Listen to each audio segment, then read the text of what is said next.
In the movie Knowing, we follow the story of a young girl named Lucinda, who mysteriously predicts all the disasters that will occur on Earth over the next 50 years.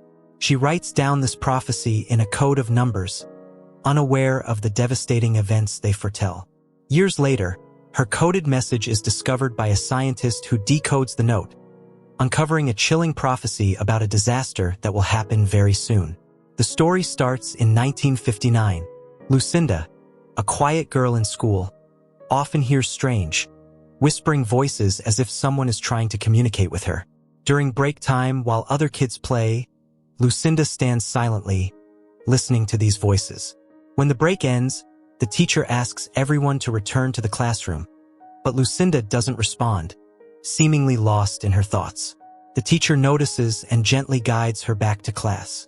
In class, the teacher announces that the next day is the school's official opening day, and they'll hold a drawing competition where students are to illustrate inventions or things they imagine will be useful in the future. The children are excited and immediately start drawing. But Lucinda, instead of drawing, fills her paper with sequences of random-looking numbers, strange, incomprehensible numbers that cover the entire sheet. Just as she's about to write the final number, time runs out. The teacher collects all the drawings, including Lucinda's, and places them in a time capsule, which they'll bury the following day to be opened 50 years in the future. The next day, the school holds a ceremony where the time capsule is buried. However, just after the capsule is buried, Lucinda disappears. Her teacher becomes worried and, along with the school staff, starts searching for her. Following some strange scratching sounds, the teacher finds Lucinda in the basement, looking terrified, with blood on her hands. Lucinda has scratched numbers on the door, numbers she didn't finish writing on her paper. Scared by the voices around her, Lucinda begs her teacher, "Please, make the sound stop." 50 years pass, and we're introduced to a scientist named John. He's been struggling with depression after losing his wife, and he lives with his young son, Caleb. The next day, Caleb's school celebrates its 50th anniversary, marking the moment to open the time capsule. Miss Taylor, now the school principal and Lucinda's former teacher, is there to oversee the event. Each child receives a letter from the capsule, and Caleb receives Lucinda's letter, the one filled with numbers. As Caleb reads the numbers, he hears a strange whistling sound, similar to the sounds Lucinda once heard. He feels as though the voices are coming from somewhere nearby but stops paying attention, and the sounds fade. Later at home, Caleb shows the letter to his father, John. Curious, John examines it and feels something isn't quite right.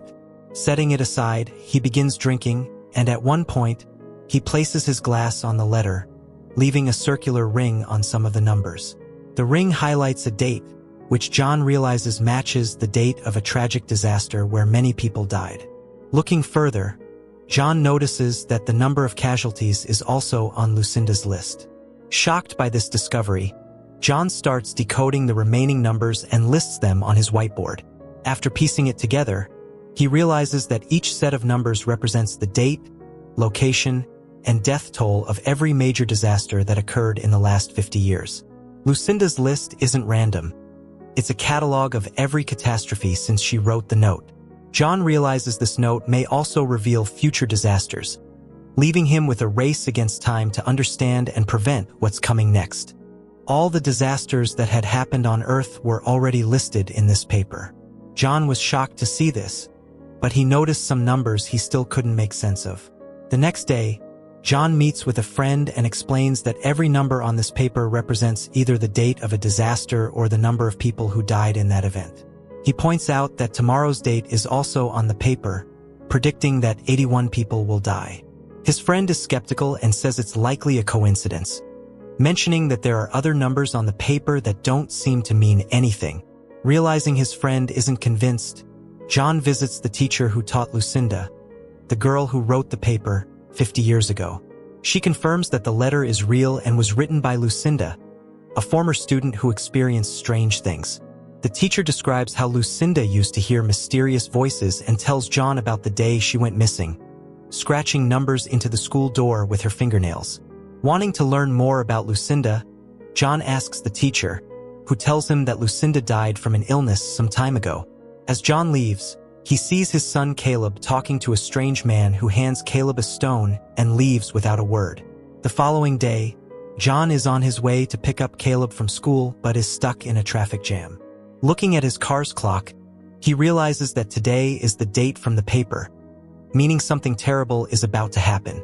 John learns that a plane has just crashed nearby. Watching the news later, he finds out that exactly 81 people died, confirming that Lucinda's prediction was accurate.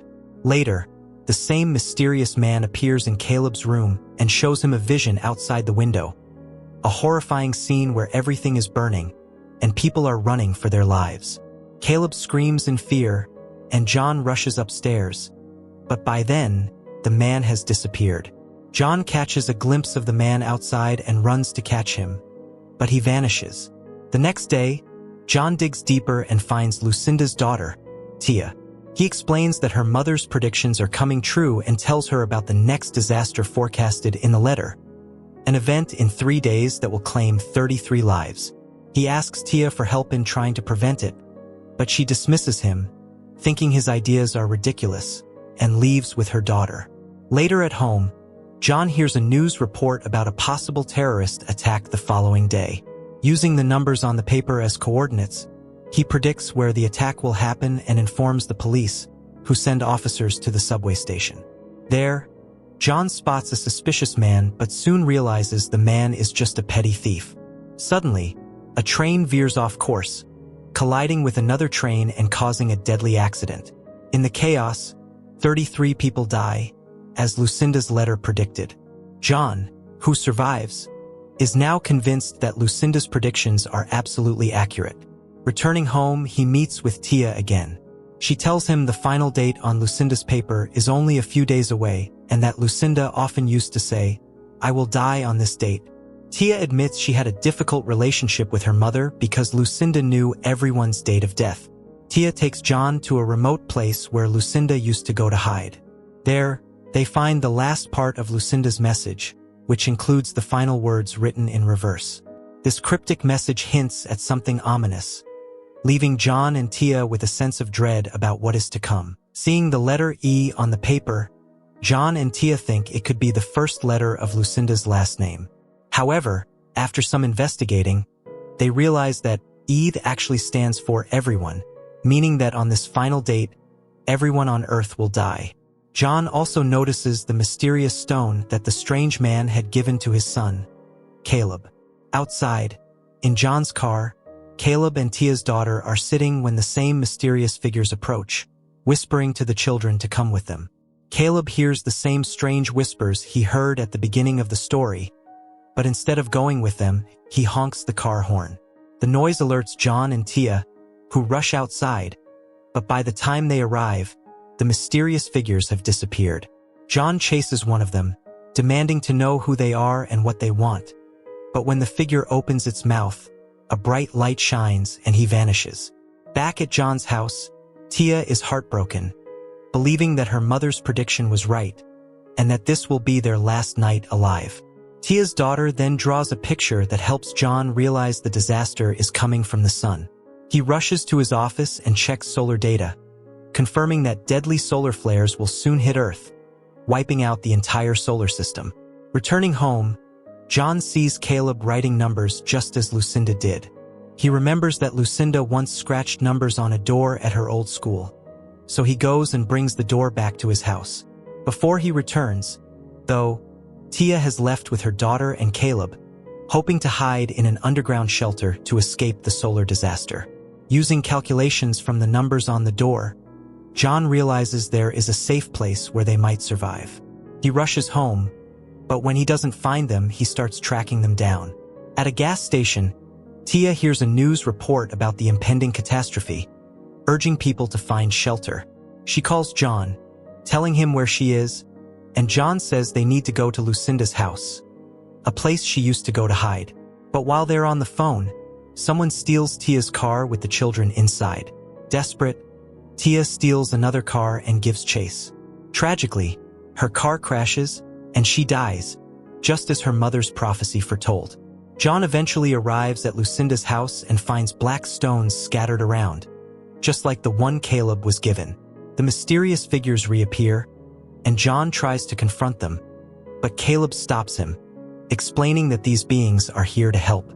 John realizes these are the same beings who gave Lucinda and Caleb warnings about future disasters. Suddenly, spaceships appear, signaling it's time to leave Earth. However, the beings tell John they can only take Caleb and Tia's daughter. In a heartbreaking moment, John hugs Caleb goodbye, knowing he cannot join them. The beings, now glowing, transform and take the two children onto their spaceship. As the ship rises into the sky, John watches more spaceships depart, each presumably carrying other children, saved to start anew. The next morning, John finds himself back on the ground where he had seen the black stones. Realizing the end is near, he rushes to be with his family, joining his parents and loved ones in their final moments. Soon, deadly solar radiation hits, destroying the Earth and everything on it. Meanwhile, we see the spaceship landing on a beautiful, Earth-like planet where Caleb and Tia's daughter are left to begin a new life. The surroundings look like paradise, symbolizing a new beginning. The story ends here, leaving many questions about the mysterious beings. Were they aliens saving the human race, taking children with unique qualities to restart life in a new world?